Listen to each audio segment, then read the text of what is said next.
Papa, tu as oublié ton déjeuner. La voix était douce, presque un murmure. L'homme se retourna. Son regard froid, habitué aux lumières des conférences et aux chiffres qui clignotent sur des écrans, se heurta à une paire d'yeux d'enfant grands, inquiets, sincères. Il resta figé. Devant lui, une fillette en robe jaune, un sac en plastique à la main, le fixait sans peur. « Pardon ?» dit-il enfin, la voix tranchante. « Ton déjeuner, papa. Tu l'as oublié. » Un silence étrange coula entre eux, dense comme du verre. Les employés, autour, se figèrent aussi. On aurait entendu le tic-tac d'une horloge invisible. L'homme, Étienne Vallière, PDG du groupe Vallière Industries, 48 ans, connu pour sa rigueur glaciale, regarda autour de lui. Les ascenseurs s'étaient tus. Ses assistants, médusés, attendaient une réaction. La fillette tendit le sac. « Il y a ton sandwich au jambon, comme toujours, et une pomme rouge. Maman a dit que tu oublies tout, alors j'ai couru. » Il sentit quelque chose, un souvenir peut-être, traverser son torse comme une ombre. Une pomme rouge. Des mots qu'il croyait enfouis. Il se pencha. « Comment t'appelles-tu » demanda-t-il doucement. « Lila. Lila Morel. » Un nom simple. Trop simple pour croiser sa vie. Il prit le sac, hésitant, comme si ce petit objet contenait une vérité fragile. « Lila, où est ta maman » La fillette pointa du doigt vers la sortie du hall. Derrière la vitre, une silhouette féminine attendait, debout, les mains croisées. Ses yeux semblaient implorer, ou craindre. Étienne sentit son cœur battre plus vite. Cette femme. Il ne la connaissait pas, du moins, c'est ce qu'il se dit. Pourtant quelque chose en elle résonnait, un écho d'une autre vie, d'un autre lui. Il avança vers la porte, lentement. Ses gardes du corps restèrent en retrait. La femme fit un pas, nerveuse. « Monsieur Vallière, je suis désolée, murmura-t-elle en baissant les yeux. Elle vous a vu à la télévision hier. Elle a cru que vous étiez son père, compléta-t-il, sans émotion. Elle hocha la tête, honteuse. Oui. Elle n'a plus de père depuis 2 ans. J'ai essayé de lui dire que ce n'était pas possible, mais elle court vite, et vous étiez déjà là, dans le hall. Un silence. Puis, d'une voix plus basse, presque cassée. Et puis, vous lui ressemblez. Trop. Étienne recula imperceptiblement. Qu'est-ce que vous venez de dire ? La femme releva enfin le visage. Ses yeux, d'un vert pâle, tremblaient. Vous lui ressemblez. À son père. Son souffle se coupa. Il resta là, immobile, comme si le monde s'était arrêté autour de cette phrase. Les voitures passaient derrière la vitre, les gens parlaient, mais tout semblait s'effacer. Comment s'appelait-il ? Demanda-t-il. Julien Morel. Ce nom fit vibrer une corde dans son esprit. Il se souvenait d'un employé, un ancien ingénieur de son entreprise, parti brusquement après un accident sur le chantier. Étienne l'avait vu une seule fois, 10 ans plus tôt. Il travaillait pour moi. Oui, dit-elle doucement. Il vous admirait. Lila, restée près de lui, tira sur sa manche. Tu viens manger à la maison, papa ? Le mot le frappa comme une flèche. Il la regarda, impuissant. Son innocence était trop pure pour être corrigée. Il voulut lui dire la vérité, mais sa gorge refusa. Je ne peux pas, Lila. J'ai du travail. Elle baissa la tête, déçue. La femme, gênée, s'accroupit pour la prendre par la main. Allez, chérie, on rentre. Étienne resta debout, le sac toujours dans sa main. Le plastique froissé faisait un bruit léger, presque dérisoire. Attendez, dit-il soudain. Les deux se retournèrent. Donnez-moi votre adresse. Pourquoi ? demanda la femme, méfiante. Parce que je veux comprendre. Parce que je ne supporte pas les coïncidences. Elle hésita, puis sortit un petit papier de son sac. Il y lut une adresse simple, dans une banlieue ouvrière. Rien à voir avec son monde de verre et d'acier. Quand elles partirent, il resta seul dans le hall. Autour, les employés recommencèrent à bouger, comme si le temps s'était remis en marche. Mais lui, non. Quelque chose venait de se fissurer dans son univers si parfaitement calculé. Plus tard, dans son bureau au dernier étage, il ouvrit le sac. Le sandwich était encore tiède. Une pomme rouge roulait à côté. Et un petit dessin, plié en 2, avec des crayons maladroits. Un homme en costume, une fillette qui lui tenait la main, et un soleil énorme au-dessus. Sous le dessin, un mot écrit en lettres tremblantes. Pour toi, papa. Il sentit sa gorge se serrer. Ce mot, ce dessin, cette rencontre, tout semblait impossible, et pourtant si familier. Il ouvrit un tiroir, en sortit une photo jaunie. Une femme aux yeux verts y souriait, un enfant dans les bras. L'image d'un passé qu'il avait enterré il y a longtemps. Sa main trembla. Étienne Vallière, l'homme aux milliards, réalisa qu'il avait peut-être oublié quelque chose de plus précieux qu'un déjeuner. Un secret. Un serment. Une vie. Et quelque part, dans le silence de la nuit, une voix d'enfant résonnait encore dans sa tête. « Papa, tu as oublié ton déjeuner. » Mais cette fois, la voix semblait venir de bien plus loin. Et il comprit qu'elle ne parlait peut-être pas seulement de nourriture. Quelqu'un, quelque part, voulait qu'il se souvienne. Et dans l'obscurité de son bureau, il jura qu'il irait la retrouver. Mais à ce moment précis, il ne savait pas encore que ce qu'il allait découvrir changerait tout, son nom, son empire, et la vérité même de sa vie. Car Lila n'était peut-être pas la fille d'un autre. Peut-être qu'elle était la sienne.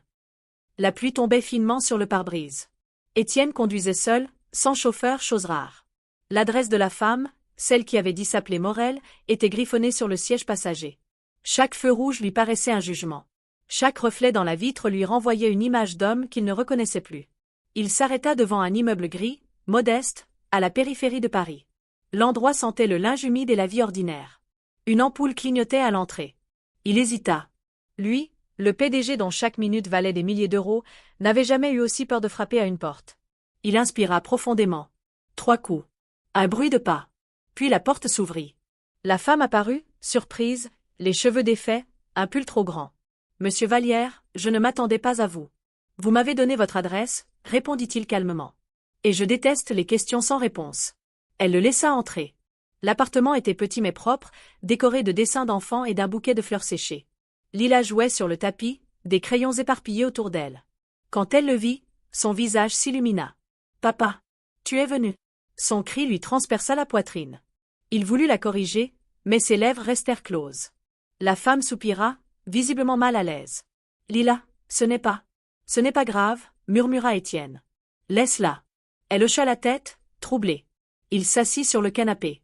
Le silence s'installa, seulement brisé par le bruit du crayon sur le papier. « Vous m'avez dit que son père est mort, commença-t-il. »« Comment ?» Elle baissa les yeux. « Un accident sur le chantier du pont de Saint-Laurent. Il travaillait pour votre société, oui. Il y a eu une fuite de gaz, l'explosion. Ils ont dit que c'était une erreur humaine. » Étienne ferma les yeux. Il se souvenait. Le dossier était passé sur son bureau. Un nom parmi tant d'autres. Julien Morel. Une enquête interne. Une responsabilité niée. Il n'avait pas cherché plus loin. « Vous pensez que c'était de sa faute ?» demanda-t-il. « Non, » dit-elle avec une colère contenue. « C'était la vôtre. » Elle se leva brusquement. « C'est vous qui avez ordonné d'accélérer les travaux. Vous qui avez refusé le renforcement de sécurité. Il est mort pour que votre entreprise tienne ses délais. Et vous osez venir ici ?» Étienne resta immobile. Il sentait la vérité se planter dans sa chair. Mais derrière la colère de la femme, il percevait autre chose, de la douleur. Une douleur ancienne. « Et vous ?» murmura-t-il. « Pourquoi restez-vous ici, à m'offrir un sandwich que je n'ai pas demandé ?» Elle rit nerveusement. « Parce que ma fille m'a supplié. Elle croyait que si elle te voyait, peut-être que tout irait mieux. » Il se leva lentement, la fixa. « Vous m'avez dit que je lui ressemblais. Mais, ce n'est pas tout, n'est-ce pas ?» Ses yeux se remplirent de larmes. Elle détourna le regard. « Non. Ce n'est pas tout. » Il sentit son cœur s'arrêter. « Dites-le. » Elle inspira profondément. « Julien n'était pas seulement votre employé. C'était votre frère. » Étienne recula comme si on l'avait frappé. « C'est impossible. Il est mort à 20 ans, dans un incendie. C'est ce qu'on vous a fait croire, » dit-elle. Mais il avait survécu. Il a changé de nom. Il ne voulait plus de cette famille, ni de votre père, ni de son empire. Il voulait vivre libre. Elle se mit à pleurer. Et moi, je l'ai aimé. Jusqu'à sa mort. Le monde d'Étienne se mit à tourner. Tout ce qu'il croyait savoir venait de s'effondrer. Alors, Lila ? Oui, murmura-t-elle. Elle porte ton sang. Le silence qui suivit sembla durer une éternité. Lila, innocente, chantonnait à voix basse, sans comprendre. Étienne s'approcha d'elle, s'agenouilla. Il posa doucement la main sur sa tête. Ses boucles brunes, la même teinte que celle qu'il voyait dans le miroir chaque matin. Elle leva les yeux. « Tu vas rester, papa ?» Sa gorge se noua. « Je ne sais pas encore, ma chérie. » Elle sourit. « Maman dit que les gens qu'on aime finissent toujours par revenir. » Il sentit les larmes lui monter aux yeux, chose qu'il n'avait pas faite depuis des années. Mais à cet instant précis, un bruit sourd retentit. Un objet venait de glisser sous la porte d'entrée. Une enveloppe blanche, sans timbre, sans adresse. La femme la ramassa, méfiante. Elle l'ouvrit. Son visage pâlit. Elle la tendit à Étienne, tremblante. À l'intérieur, une photo, lui, dans son bureau. Et une phrase, écrite en lettres rouges. « Elle ne t'appartient pas. Laisse-les tranquilles, ou tu perdras tout. » La fenêtre vibra sous un coup de vent violent. Étienne sentit son cœur s'arrêter. Quelqu'un savait. Quelqu'un les observait. Et dans les yeux de Lila, une ombre venait de passer comme si, pour la première fois, elle sentait que le monde autour d'elle n'était plus sûr. La tempête venait juste de commencer. Le vent s'engouffra dans la petite pièce, faisant claquer les rideaux contre les vitres. Lila sursauta. Étienne serra la photo entre ses doigts. Cette écriture rouge, tremblée mais ferme, semblait écrite avec rage. Il n'avait pas ressenti ce frisson depuis des années, le même que lorsqu'il signait un contrat dangereux, le même que lorsqu'il cachait quelque chose d'inavouable. La femme, Claire, maintenant il se souvenait de son prénom, prit Lila dans ses bras. « Qui vous a suivi » demanda-t-elle, la voix cassée. « Personne » répondit-il sèchement. « Alors comment savent-ils que vous êtes ici » Il ne répondit pas. Il fit un pas vers la fenêtre, regarda la rue. Une voiture noire était garée en face. Moteur allumé. Vitres teintées. Son instinct d'homme d'affaires, aiguisé par des années de suspicion et de jeux politiques, se réveilla. Quelqu'un voulait le faire taire. Pas pour un secret personnel, non, pour quelque chose de plus grand. « Éteignez la lumière » dit-il soudain. Claire obéit sans comprendre. La pièce plongea dans la pénombre, éclairée seulement par les éclats des phares dans la rue. Étienne écarta légèrement le rideau. La voiture démarra lentement et disparut au coin de la rue. « On doit partir » murmura-t-il. « Maintenant. »« Quoi ? Où ça ? Vous êtes fou. Écoutez-moi, Claire. Si quelqu'un a pris cette photo dans mon bureau, c'est qu'il a accès à mes dossiers, à mes caméras. Il sait tout. Il sait qui vous êtes, et ce que Lila représente pour moi. Elle ne représente rien pour vous. » S'emporta-t-elle. « Vous venez de la rencontrer. »« Justement, » répliqua-t-il, froid. « Et c'est ça le problème. » Le ton de sa voix la fit taire. Il n'y avait plus le PDG calculateur dans ce regard-là. Il y avait un homme qui savait que le danger approchait. Il attrapa son téléphone, tapa un message rapide, puis le brisa net contre le mur. « Plus de traces, dit-il simplement. » Claire recula, effrayée. « Vous êtes malade. »« Non, réaliste. » Il ouvrit le placard d'entrée, prit un manteau, puis un parapluie. « Prenez quelques affaires. On part. »« Mais, Lila dort ici, elle va à l'école demain. »« Pas demain. Pas maintenant. » Sa voix se fit plus douce. « Si vous restez, vous êtes en danger. Et elle aussi. » Elle voulut protester, mais une nouvelle vibration retentit, un bruit métallique à la fenêtre. Étienne se retourna. Une petite pierre venait d'être lancée, avec une bande de papier enroulée autour. Il s'en approcha lentement. Sur le papier, 4 mots. « Tu n'aurais jamais dû revenir. » Le silence, encore. Puis Claire s'écroula sur le canapé. « Mon Dieu, qu'est-ce que vous avez fait ?» Étienne inspira profondément, comme s'il plongeait dans un souvenir lointain. « Il y a 25 ans, mon père a construit Vallière Industries sur un mensonge. Il a volé un brevet, écrasé des familles, fait taire ceux qui parlaient. Julien, mon frère, a découvert la vérité. Il voulait tout révéler.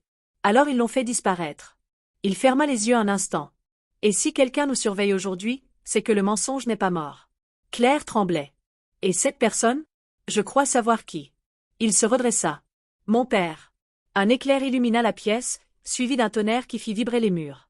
Lila se réveilla, en pleurs. Étienne la prit doucement dans ses bras. « Tout va bien, ma chérie. On part en voyage, d'accord ?» Elle hocha la tête, encore à moitié endormie. « On va voir la mer ?»« Oui, » murmura-t-il. « Peut-être. » Claire rassembla quelques vêtements dans un sac. Ses gestes étaient nerveux. « Et après ? Vous croyez qu'on peut fuir indéfiniment un homme comme lui ?» Étienne la regarda droit dans les yeux. « Non. Mais on peut chercher la vérité avant qu'il nous trouve. » Il éteignit les dernières lumières, ouvrit la porte doucement. L'air froid s'engouffra. La rue semblait déserte, mais son instinct criait le contraire. Ils descendirent l'escalier en silence. Au coin du palier, une silhouette bougea. Un homme, grand, en manteau sombre. Étienne se figea. Le regard de l'homme brilla sous le néon. « Monsieur Vallière » murmura-t-il. « On vous attendait. » Avant qu'il puisse répondre, l'homme sortit quelque chose de sa poche. Pas une arme, non. Un badge doré, frappé du logo de Vallière Industries. « Votre père veut vous voir. Ce soir. » Étienne sentit la main de Claire se crisper sur son bras. Le messager ajouta, presque avec compassion. « Et il a dit que si vous ne venez pas seul, il fera en sorte que la petite oublie jusqu'à votre nom. » Un frisson de terreur traversa Étienne. Claire retint un cri. Lila serra plus fort sa peluche contre elle.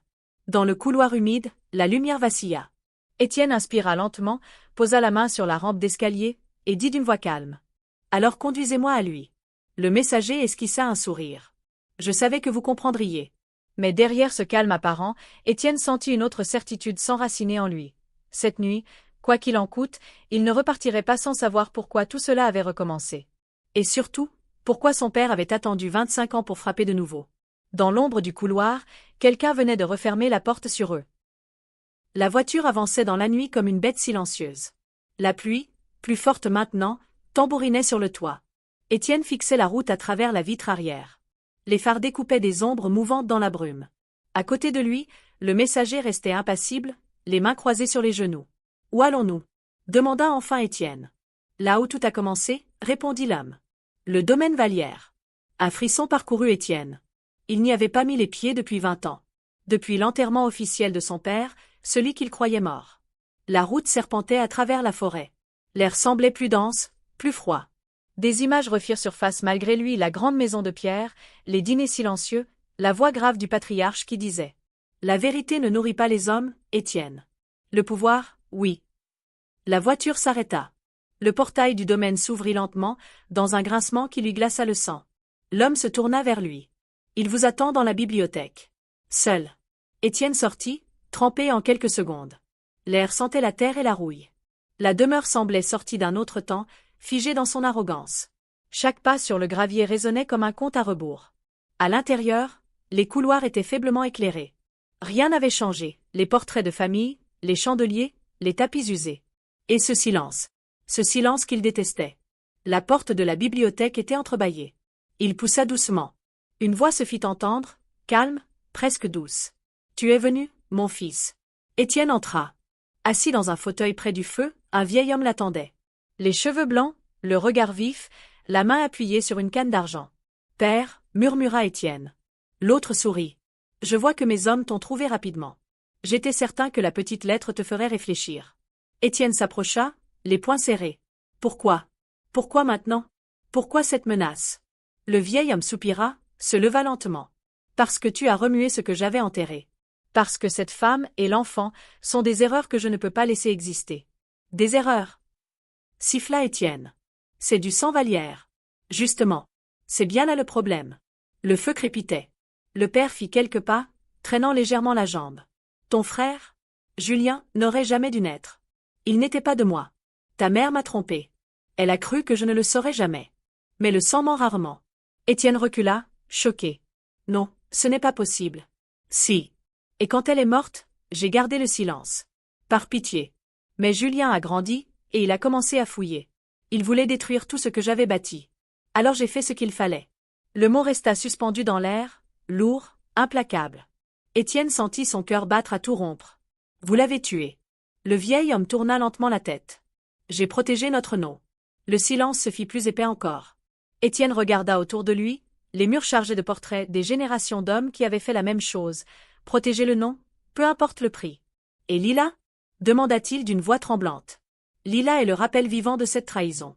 Elle ne doit pas exister. » Étienne sentit quelque chose se briser en lui. « Si vous touchez à un seul cheveu de cet enfant. » Le vieil homme éclata de rire, un rire sec, presque sans souffle. « Tu parles comme un père, maintenant ?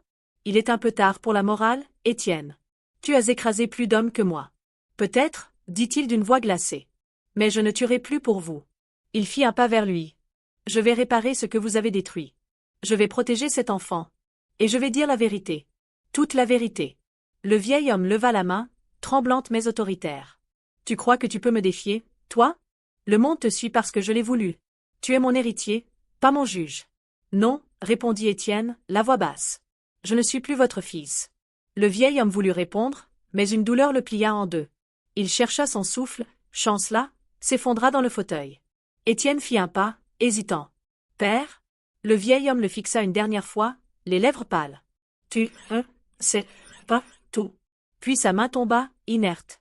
Le silence retomba, seulement brisé par le crépitement du feu.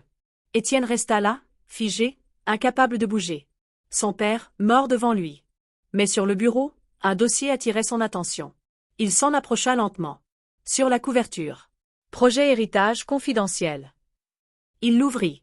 À l'intérieur, des photos, des analyses d'ADN, des lettres, des extraits de journaux.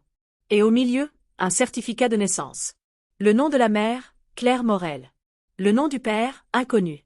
Mais sous la rubrique test génétique, Un autre nom était ajouté à la main. Étienne Vallière. Il sentit son cœur s'arrêter. Ses mains tremblaient. Son père avait menti encore une fois. Julien n'était peut-être pas le père de Lila. Peut-être que c'était lui. Et dans la fenêtre, derrière les rideaux, un flash discret illumina la pièce comme celui d'un appareil photo. Quelqu'un venait de prendre la scène en photo. Étienne tourna brusquement la tête.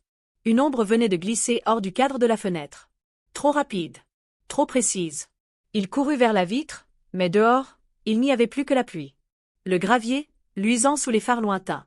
Et le silence. Il retourna dans la pièce, haletant. Le feu vacillait. Le corps de son père, inerte, paraissait déjà froid. Sur le bureau, le dossier projet héritage semblait le fixer. Le nom, encore. Le sien.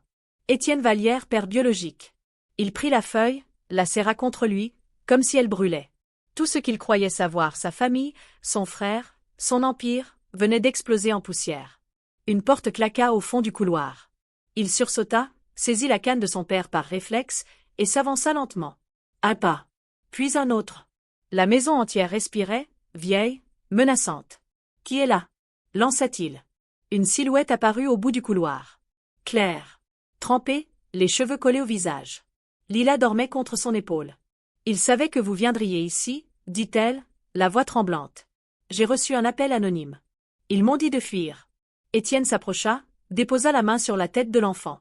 Ce n'est plus la peine de fuir, murmura-t-il. C'est fini. Claire fronça les sourcils. Fini? Vous avez l'air de quelqu'un qui vient de tout perdre. Il sourit tristement. Non. Je viens de tout comprendre. Il lui tendit le dossier. Elle lut, pâlit, leva les yeux vers lui. Étienne, c'est? Oui, dit-il simplement. C'est moi. Elle resta immobile, submergée. Puis, lentement, les larmes montèrent. Et vous ne saviez pas? Je ne voulais pas savoir. Mon père m'a volé la vérité avant même que je la cherche. Lila remua dans ses bras, soupira. Elle tendit la main vers lui, encore à moitié endormie. Papa? Le mot, cette fois, ne fit plus mal. Il résonna comme une promesse. Étienne la prit dans ses bras. Elle s'y blottit sans peur. Claire les regarda, silencieuse, puis leva les yeux vers les portraits de la lignée Vallière. Qu'allez-vous faire maintenant? Demanda-t-elle. Étienne observa le visage de son père, figé dans la peinture, fier, glacial. Il déchira le dossier en deux, lentement, les feuilles tombant comme des cendres. Je vais tout détruire, dit-il. Et reconstruire à partir d'elle. La maison craqua sous le vent. Le feu s'éteignait. Étienne prit la main de Claire. Ils sortirent. La pluie s'était arrêtée. Le ciel s'ouvrait, teinté d'un gris pâle. Derrière eux, la demeure Vallière se découpait dans la brume, vieille forteresse d'un passé qu'il refusait désormais de porter. Il posa Lila dans la voiture, l'enveloppa d'une couverture. Avant de monter, il jeta un dernier regard vers la maison. Les rideaux bougèrent. Quelqu'un les observait encore. Un vieil homme? Un serviteur fidèle? Ou une caméra, laissée allumée, pour témoigner que rien ne s'efface vraiment? Il s'en ficha. Il monta dans la voiture, démarra. Le moteur ronronna doucement. Claire tourna la tête vers lui. Où allons-nous? Loin d'ici, répondit-il. Là où Vallière n'existe plus. Elle ferma les yeux, hocha la tête. Lila dormait paisiblement à l'arrière, un sourire aux lèvres. Étienne regarda la route qui s'étirait devant lui. Pour la première fois depuis longtemps, il n'avait plus peur. Il ne fuyait pas. Il avançait. Mais alors qu'il franchissait la grille, un bruit discret résonna à l'intérieur du domaine. Une alarme, faible, presque imperceptible. Une lumière rouge s'alluma dans la bibliothèque, sous le bureau de son père. Un enregistreur. Une voix mécanique déclencha un message préenregistré. Si tu entends ceci, c'est que je ne suis plus là. Tu crois connaître la vérité, Étienne. Mais tu ignores encore la dernière. L'enfant n'est pas le seul héritier. Le message s'arrêta. Dans la voiture, au loin déjà, Étienne sentit une étrange angoisse lui traverser le cœur sans savoir pourquoi. Car derrière eux, dans le vieux manoir Vallière, une lumière s'allumait dans une autre pièce. Une porte s'ouvrait lentement. Et une silhouette d'enfant, plus grande, presque adolescente, sortait de l'ombre. Ses yeux, les mêmes que ceux d'Étienne, fixaient le feu mourant. Elle murmura dans le silence. Papa? Puis sourit. Et tout recommença.